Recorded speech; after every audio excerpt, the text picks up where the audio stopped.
This world wasn't always so small and petty. Thousands of years ago, while the rest of men prayed to gods, the Valyrians became them. Through magic or sheer will, they mastered the greatest creatures in history. A horse grants man dominion over the land, a ship over the sea. But dragons gave us the sky, and everything and everyone beneath it.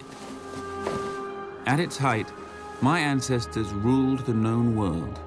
Whatever parts we didn't weren't worth knowing.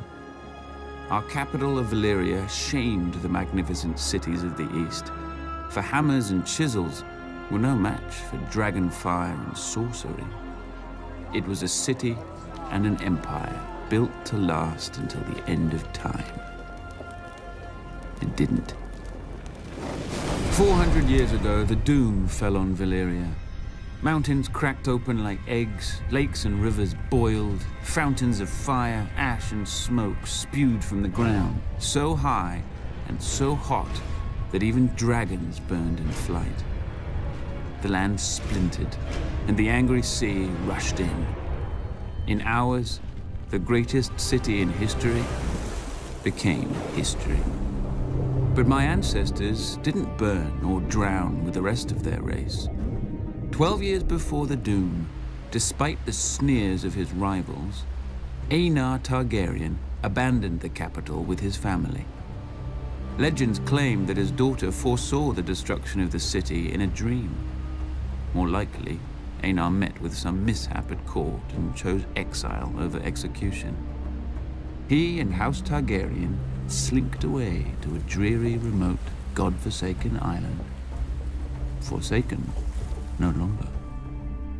With arts now lost to the world, we transformed a tiny outpost into Dragonstone, a fortress fit for the last dragon lords. Then Aenar's descendants settled into it like a tomb for their lost homeland. Until Aegon. When he looked east, he saw the past, old, tired, dead. But when he looked west, he saw the future. Gold in the ground, gold in the fields, and no dragons in the sky but his. He and his sisters, Rhaenys and Visenya, flew over the great continent, ostensibly visitors to a strange land. But when Aegon returned, he ordered construction of a massive table carved in the shape of Westeros, with all the notable rivers and mountains that they had seen. A personal map of the Seven Kingdoms, then ruled by 7 squabbling families.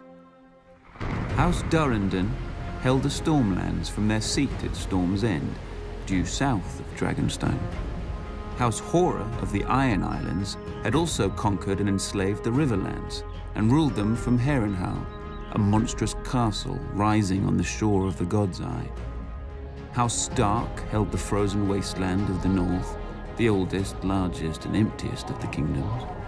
House Lannister held the Westerlands, the wealthiest kingdom, thanks to their gold mines. House Gardner held the Reach, the second wealthiest kingdom, thanks to their crops. House Arryn held the Vale, or rather the Vale held them. The mountains were impassable except through the Bloody Gate, which had never been taken. House Martell held the deserts of Dorne, probably because no one else wanted them. Together, the 7 kingdoms made Westeros, a realm that wasn't yet a realm, ruled by great families who didn't know what greatness was. Aegon would teach them.